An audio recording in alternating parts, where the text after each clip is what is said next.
Hi, I'm Strohmayer, the sports reporter at the News Review. I'm coming to you today with something new. I'm going to be turning my written columns into now a video column. And this week, I'm going to be starting with the NFL. This show will be called the Sunday Sweep Up with Stroh. So, I'll be going through each week and giving my analysis and my opinions on what happened during the NFL this week and what I think will happen in the future, either the upcoming weeks or the next week.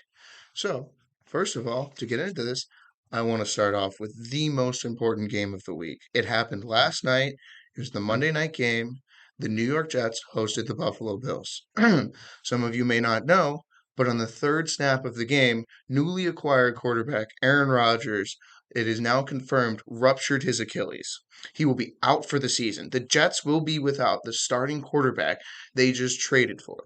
The good thing for the Jets is this will no longer be a first round pick because of the time usage that is within the trade compensation with the Green Bay Packers. So they have a second round pick, they have a first round pick available potentially to use to trade for another quarterback.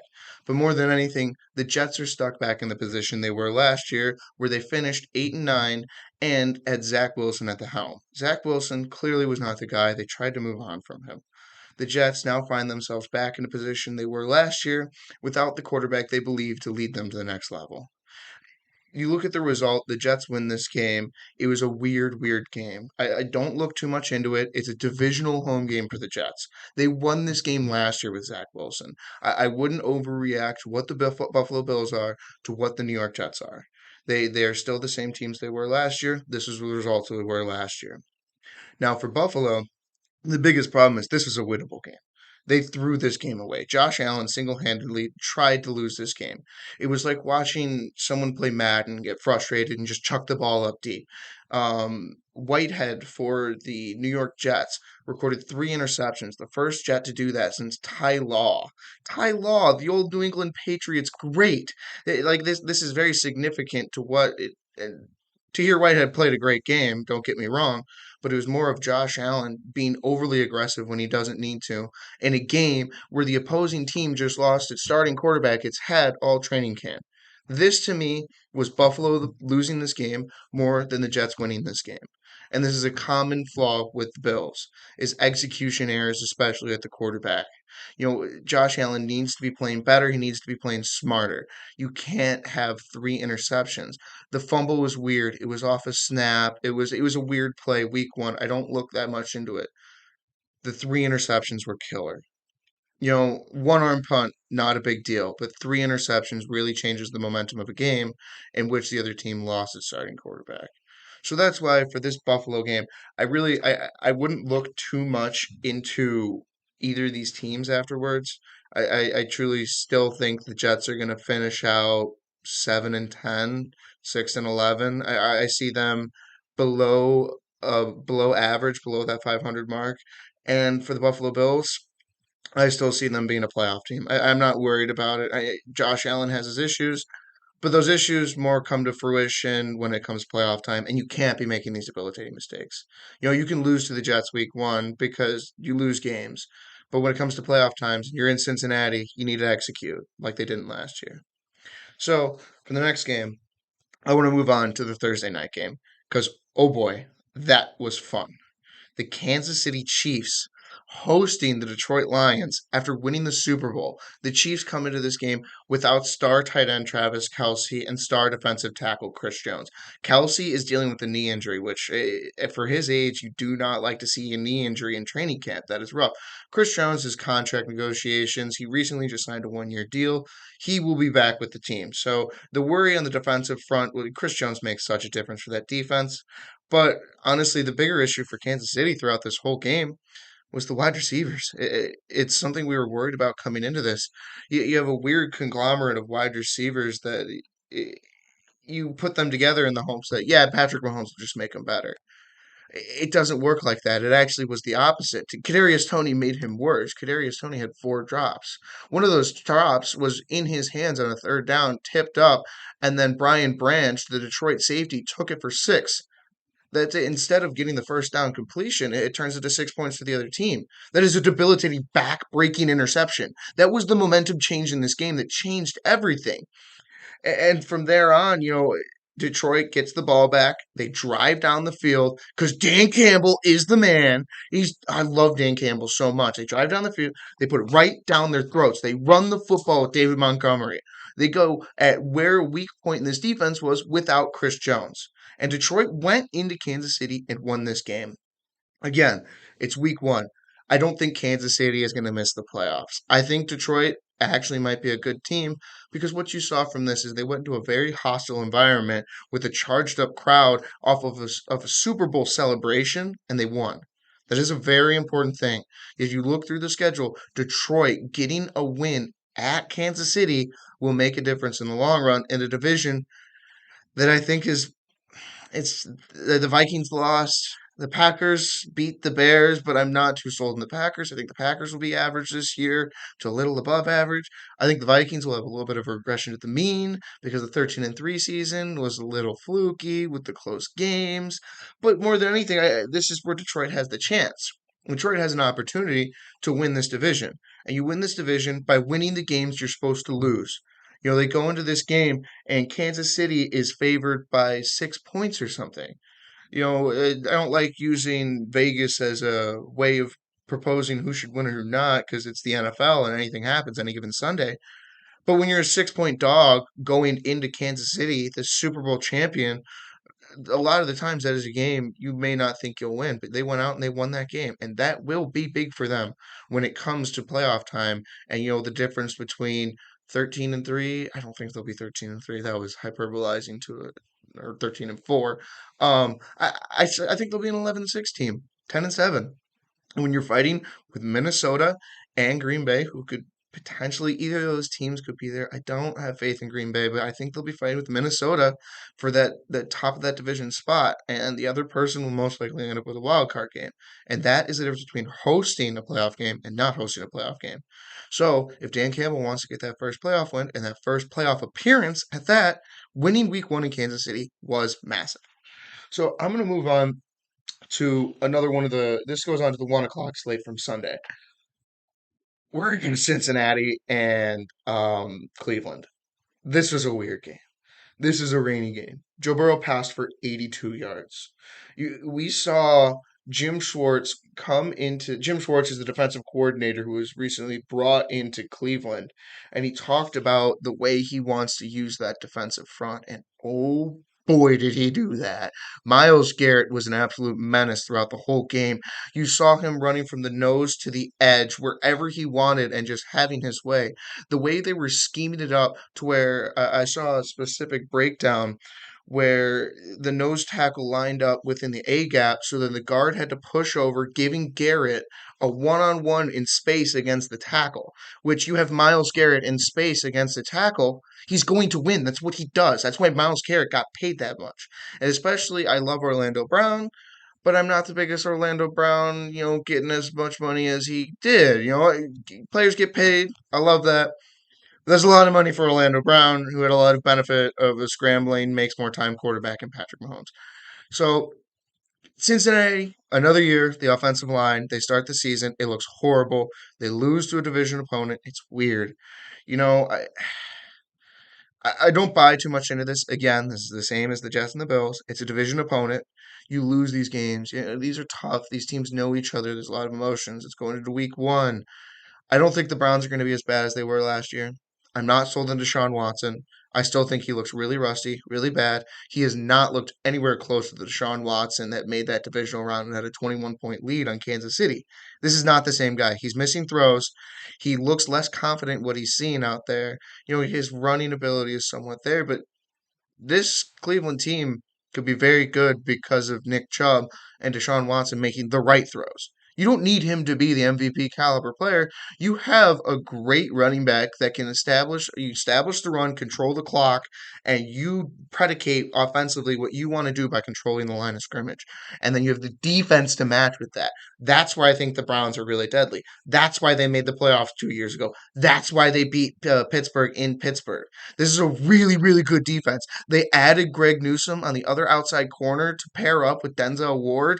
You have over the top, the LSU safety. I'm blanking on his name right now, but Miles Garrett on the front, Sheldon Richardson. Like there is dogs on every level of this defensive side of the ball, and I think that is what is going to propel Cleveland. I don't know. I want to say they'll propel to the playoffs, but the AFC playoffs are so tough. You go through, you look at all the teams, and realistically, it's hard to predict that a Cleveland team is going to make the jump to make the playoffs when you got in one division Buffalo, Miami, New York. You have in their division is the Ravens, the Bengals themselves, the Browns. The AFC South. You, I'm not too sold. I like the Titans. I think they could be a playoff team. They did not look good week one. The Jacksonville Jaguars should be pretty good. And then the AFC West, you have the Chargers and the Chiefs. That there's three playoff spots available, and there's like five or six teams fighting for that wild card spot. There's going to be division winners, but there's going to be four or five teams fighting for three spots, and that's where I think the Browns are going to be the outside looking in, just because there's too much talent. This is a good team. This is a very good team, but I think they'll be in the outside looking in because I'm not too sold on Deshaun Watson making the plays to win them close games when he needs them to. As for the Bengals, not worried about it. It's week one. It's weird. I saw that they had the most go balls run in a NFL game to which there was no completions, and that's what the Bengals execute better than anything. It's the T Higgins go up and get it ball. It's the Jamar Hayes go up and get it balls. You just throw it deep, and your guy is going to go and get that ball. One good game against two great boundary corners and Greg Newsome and Denzel Ward. I I wouldn't look too much into it. Joe Burrow didn't play any training camp. He didn't play any preseason. This was kind of expected from me. You got to get the rust off. Live reps are live reps. You can't just, not. Again, Deshaun Watson is a good example of this. He didn't play football for a year and a half, 2 years, whatever it was. Going back to the game into a live rep is a whole different ballgame. That's a different horse to corral. So that's why I think with Joe Burrow, week one is going to be a little bit of a struggle. I think by week 4 or 5, the Bengals will get it back together. It really depends on how deep of a hole will they be in by then to get themselves out of, because they did this last year. They made the conference championship. They were a play away from beating Kansas City. I'm not worried about the Bengals. I am worried about the Bengals as a Dolphins fan, to be honest. But I'm not worried about the Bengals not being a good team this year. I think they'll be perfectly fine. I'm not too worried. The next game I want to move on to, the Jaguars and the Colts. This was an interesting game. I watched a lot of this game, and Anthony Richardson from the start, he was rookie. He's a rookie. You could see he was struggling a little bit. Yeah, there's costly mistakes by the Colts because you had two fumbles from Deion Jackson, I believe an interception from Anthony Richardson. I believe he had an interception. you, the offensive line was getting worked. Trayvon Walker was finally looking like the first overall pick, getting pressures off the edge consistently. I am Indianapolis. I think the biggest worry I had from that. I like Anthony Richardson. I thought he made progress throughout the game. He got more comfortable, but he's throwing his body on the line. It's really dangerous. He might get hurt. I don't want him to get hurt. That's the last thing I want to see is a rookie quarterback going down with a non-throwing shoulder injury to where it's like, should we play him? Should we not? Should we risk the guy? Should we get him his reps? You need to teach Anthony Richardson to slide. I love it. It's what I worry about Josh Allen, and it never makes sense how he stays healthy. You saw it last night. He got absolutely clobbered multiple times. His head slammed into the ground. He's running quarterbacks that just do this Madden type running where it's like, I'm gonna run, nobody's gonna stop me, and then you get laid out by a 6'4", 250 linebacker running a 4.4. Like that's speed, that's power. That's going to hurt you. Get down, stay healthy. I know you have the frame, but you are the face of this franchise. Otherwise, on the other side of the ball, he's back. Calvin Ridley is back, and his quick feet are impeccable. His ability to create space with using his leverage and his feet and his quick change of direction is so special. There's one specific play I remember so well. It's an out route. I don't know if it's a designed deep out route, but he goes like 15, 16 yards for an out route. It's a fairly deep out route. He goes, he goes, he goes. He waits until the quarterback turns his hips, hits that deep step pivot, comes right back on a dime, By the time the cornerback is still turning his hips, Ridley is already back and Lawrence has got him the ball. You worry about a receiver coming in and finding that connection with his quarterback. No issues. Week one, Ridley, Lawrence, they were so good together. It is going to be a deadly combination for years to come. I think the Falcons are going to regret trading Calvin Ridley despite the whole gambling thing. It was a stupid mistake. Gambling is such a new industry nowadays, and it's very new for a lot of these players. Honestly, I blame it more on the coaching staffs for any players that get caught with gambling because you're gambling within the facility on the NFL. This should be told you week one. Don't do that. You do not do that. Don't cost yourself time on the field by being stupid. That's stupidity, and that stupidity stems from the coaching staff. And honestly, I love Arthur Smith, but I think that's more of an indication in his stupidity rather than that of Calvin Ridley's. And again, the guy made the bet. I may be wrong on this one. Hand up. But if you're the coach, you got to have accountability on this one, and you got to know the rules, and you got to know that you're risking your players' time if you don't emphasize to them the legality issues of gambling because it's a new industry. It's new. A lot of these guys don't understand it. It's now a legalized thing. So again new, and understanding needs to be said between these players. That's my gambling rant. Okay, but otherwise, Jaguars should be pretty good this year. I'm not too sold on their defense, the secondary. Sidney Jones is pretty cool, but I'm not too sold on that secondary. Trayvon Walker making a huge step was really massive for them because if they can have a DN tandem of Josh Allen and Trayvon Walker that can get consistent pressure, that'll make up for a secondary that I'm not too faithful on personally. But that again, that's just me personally. And then the last game, the most important game, the one I'm probably going to go on about the longest, the Miami Dolphins defeated the San Diego Chargers 36-34.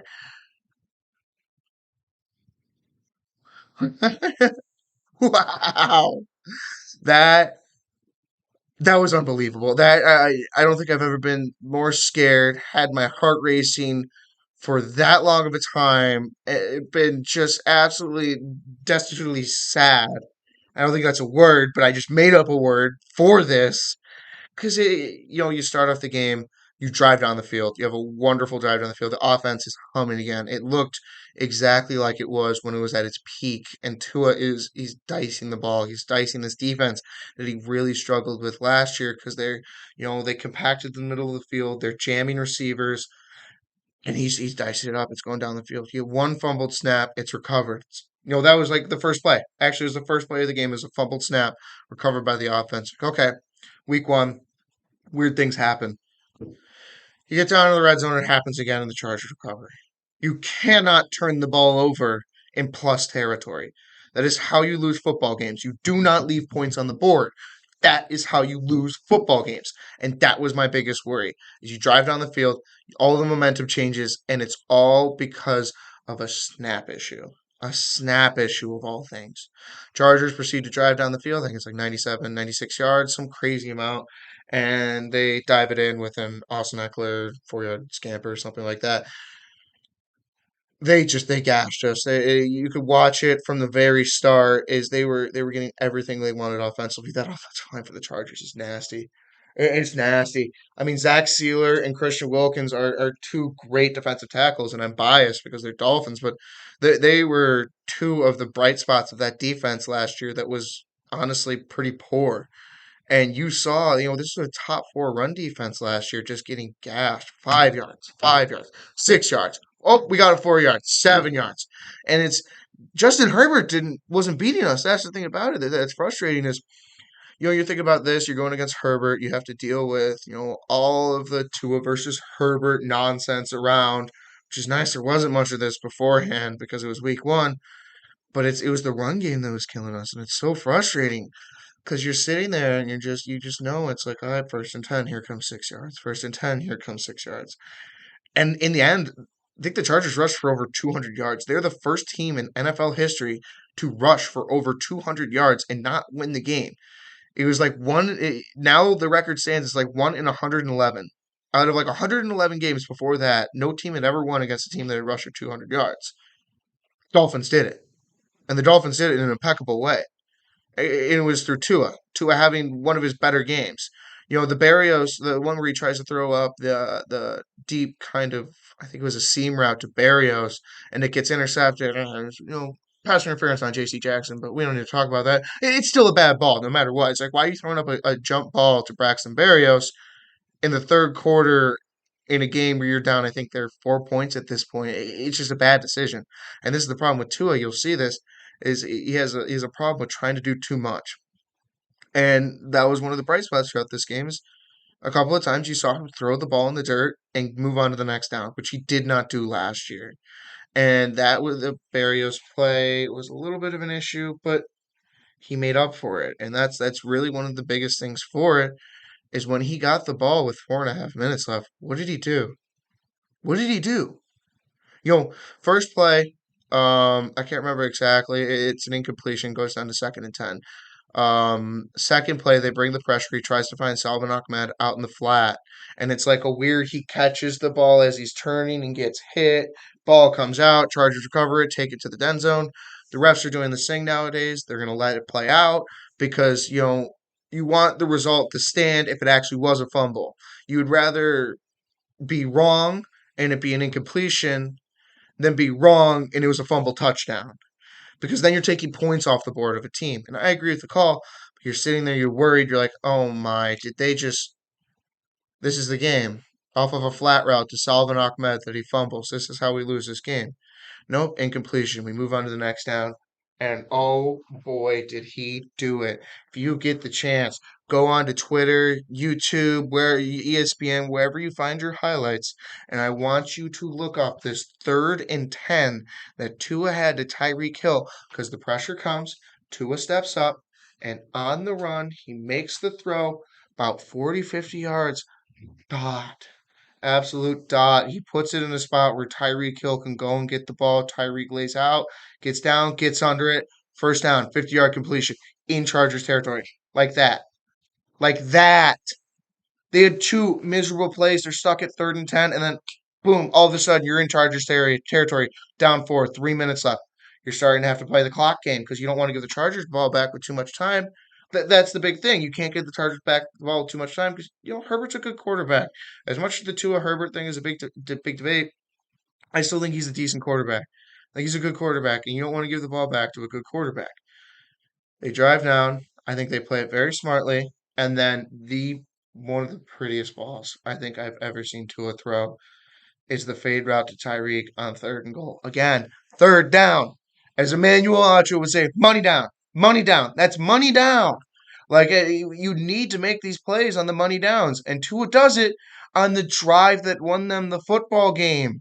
Like, it's so important to emphasize that it was on 3rd down he made these big throws, and I haven't even gotten into how beautiful of a throw it was.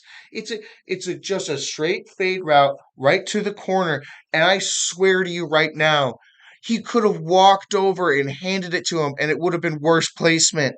It went. You watch as J.C. Jackson, I think it's J.C. Jackson, I could be wrong about this, is draped over him, trying to run good, just face coverage. Stay in front of the face of the defender, watch his eyes, keep your hands up, get in the way. Just don't try and make contact.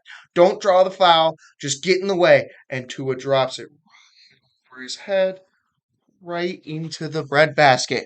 And when I tell you, Tua Tagovailoa is one of the most accurate passers, is the most accurate passer in the NFL. I am not hyperbolizing. You hear offensive coordinators, you hear other players that he plays with talk about this. He's not a doorknob passer, he's a keyhole passer. He is the most accurate quarterback in the NFL. And the way he puts those balls in the spot, to get players extra yards with yak and momentum in space, the way his anticipation to find players in the right time and put it in the right spot. It's his gift. It's his special ability. And Josh Allen may have the crazy arm. Mahomes has the crazy arm and the ability to do it on the run and all this. But you know what? That's to his special power. And that's what makes him a top 10 quarterback. And I do not hesitate to call him a top 10 quarterback because that's what he is. And he has solidified that. Top 10 quarterback in the league. All right. That's my Tua rant. The last thing I want to get onto in this game before I let you guys go. Sorry, this has been so long-winded. It always is. But the really execution for the Chargers was one of the biggest issues, and you saw two major penalties that really lost them this game. First of all, It is 18 seconds left. The Chargers drive down the field. They take the lead. No, they tie the ball game up at 17 apiece. They give the ball Dolphins back with 18 seconds, and Mike McDaniels, being the man that he is, the aggressive man that he is, does not think twice. He's like, all right, let's try and put points on the board. First, he finds Waddle on like a 15-yard out route. I think 15, 20-yard out route. Gets a little more space. We're around the 45-yard line. All right, we got 8 seconds. This is probably, average NFL play is about 7 seconds long. We got about one play. If you're going to do a deep ball, it's definitely one play. They try the deep ball. They try and hit Eric Ezukama. This is the best part about it. Eric Ezukama. This is a fourth string wide receiver for the Dolphins, second year player. He was a gadget player that was lined up in the backfield for a lot of their plays this year. And it's just a basically vertical up the middle route. And, it's four verts. Just throw it up. Tua throws it up to him, a little overthrown, somewhat near him. JC Jackson, just I don't know what he's thinking in this situation. It's such a boneheaded play. Without turning around, just shoves Ezukama. Shoves him. The Dolphins get the pass interference call at the 20-yard line. It's an untimed down. JC Jackson gave the Dolphins 3 points. Gifted them 3 points at the end of the half. You know what the final score was? 36-34. Jason Sanders missed the extra point to give him the 3-point lead. Ifs and buts were coconuts, hindsight, JC Jackson doesn't make that play, Chargers could win that game. They could win that game. That was the most boneheaded play. And then this isn't his word, but the Herbert intentional grounding on first down with a minute 48 left, that's debilitating. That's backbreaking.